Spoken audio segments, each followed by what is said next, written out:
Eu queria até aproveitar esse gancho, Mônica, para fazer uma pergunta a você que envolve o Flamengo e os clubes brasileiros, né? O Flamengo, você como rubro-negra, mesmo que você não tenha o futebol como seu foco principal, deve saber disso, deve ter acompanhado. O Flamengo ele é um caso muito, eu diria que único no futebol brasileiro, porque era o clube mais endividado, ele tinha uma dívida em 2013, quando foi feita a auditoria, que era de 700 e tantos milhões. Isso daria aí uns 2 bi de reais, hoje pelo menos, eu calculando aqui a grosso modo. Né? Eu calculei há um tempo atrás, dava 1,5 bilhão, faz tempo que eu fiz essa conta. Hoje daria, tentei fazer a atualização monetária, deu 1,5 bilhão mais ou menos. Hoje eu calculo que seria uns 2 bilhões, talvez mais. Então, uma dívida absurda, né? Claro que o Flamengo tem uma capacidade de arrecadação muito grande, tem uma torcida muito grande. Ela é uma torcida nacional, todos os cantos do Brasil têm torcedor do clube. Isso, evidentemente, viabiliza muito mais essa retomada. Mas o Flamengo fez uma coisa que ninguém nunca fez. Até o caso do Palmeiras é diferente, o Palmeiras teve lá um apoio de um milionário, uma pessoa com muito dinheiro, que presidiu o clube e que emprestou dinheiro a juros, eu diria que não é nem de pai para filho, é uma coisa assim, fora da realidade, o mercado financeiro não vai emprestar dinheiro a juros tão baixos, né? Praticamente sem nada, sem juros. E isso você quita as dívidas de curto prazo, você já tendo dinheiro, você negocia com alguns credores mais importantes. Olha, eu te devo 100, te pago 80. Vai pegar ou largar? Você vai eliminando, vai tirando do caminho seus maiores problemas, né? Então, o Palmeiras ele teve ali um anabolizante. O Flamengo não teve. O anabolizante do Flamengo foi o próprio Flamengo e a sua força popular, da sua torcida. O Flamengo ganha muito dinheiro da televisão. Por que será? Porque tem muita gente que torce no Flamengo. Então, assim, é uma consequência, né? E o Flamengo hoje é muito poderoso. Tanto que ele comete erros na gestão do futebol e ainda assim ganha competições. Porque bate cabeça aqui e ali porque ele tem grana.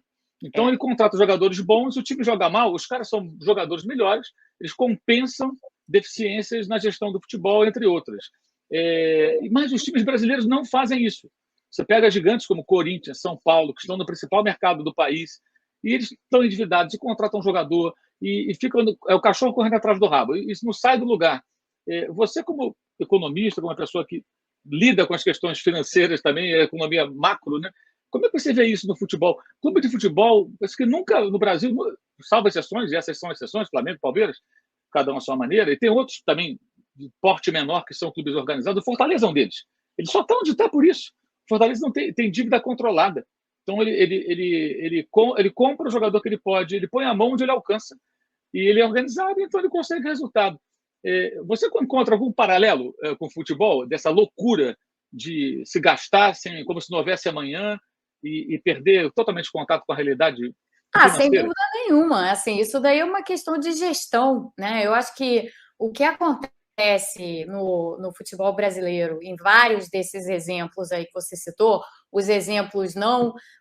tanto os exemplos de clubes que estão excessivamente endividados e ainda assim continuam se endividando cada vez mais, é que esses clubes estão vivendo uma espécie de crise financeira, né? É meio que assim, o Brasil nos anos 80, entendeu? O Brasil nos anos 80 era isso, cheio de dívida, cheio de problema, não conseguia pagar suas dívidas, deu calote, fez uma moratória, mas ainda assim não parava de gastar. Então, assim, meio que o paralelo que eu diria a você esses times são os times assim, Brasil anos 80.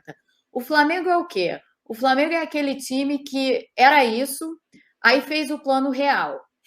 Aí fez o plano real, se arrumou, deu aquela ajeitada assim, continuou fazendo assim tudo que tinha que ser feito internamente e hoje em dia, hoje agora está colhendo os frutos desse longo trabalho aí que fez de reestruturação interna, porque isso é uma reestruturação, né? Então, o Brasil é aquele país que fez o plano real, atravessou os anos 90, entrou nos anos 2000 e agora pode voar.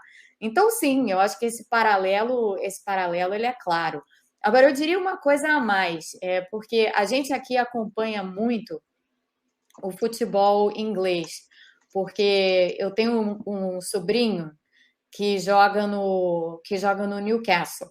Ele joga na Premier League. E então a gente acompanha, evidentemente, todo mundo aqui em casa acompanha a Premier League, eu acabo acompanhando a Premier League por tabela, né?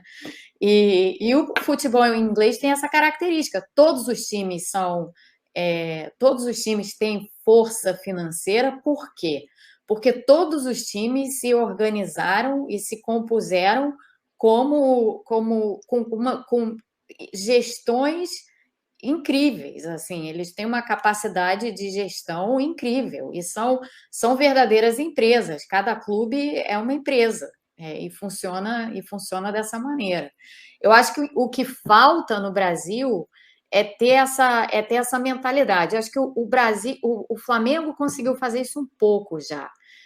Mas o que falta para os demais times, inclusive para elevar o nível até do futebol brasileiro novamente, né, para voltar a ser um pouco do que era, não ter a necessidade de exportar tanto jogador como faz e tal, é meio que fazer essa reorganização, essa reestruturação. Mas não é fácil isso, né? Não é nem um pouco fácil, e muitas vezes é um processo bem demorado, a não ser que você tenha aí um patrono, como foi o caso do Palmeiras.